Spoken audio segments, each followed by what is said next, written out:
tanker empty. Tawag kayo si tanker, si pangalan niya Princess Leonor. Amo ni si Princess Leonor. Kapila na ako naka-encounter niya nagsugat tayo may magawa siya sa mga is si Princess Leonor, no? Para asa ka niya empty man. Tawag kayo puso.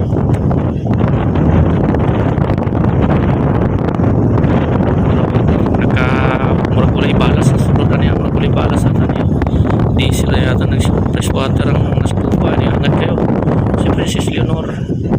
So shout out ni Princess Leonor kay mga crew nakakagawal na sa port.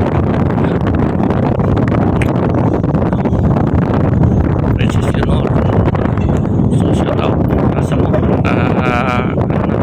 basta ko na yun ang yung nakahak.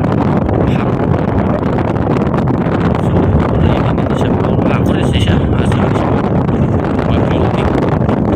dari ako sa kalada discharging port naman siya load kuha na siya ready to load sa may purpose hindi na nanakal siya dali shout out sa mga Princess Leonor yes Princess Leonor sulit yung mga sa tanker yung katbuok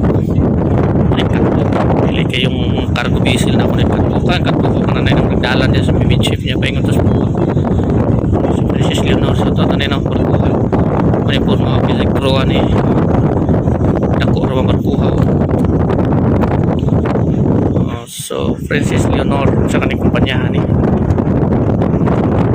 adili ni All Orient ito klaro.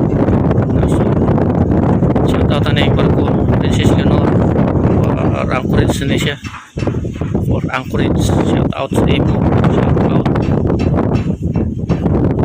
Kita ko na gito siya in person, in ship dia, in ship Cagayan de Oro, registered Cagayan de Oro. Si Princess Leonor, kita ko sa personal, ano siya si Princess Leonor.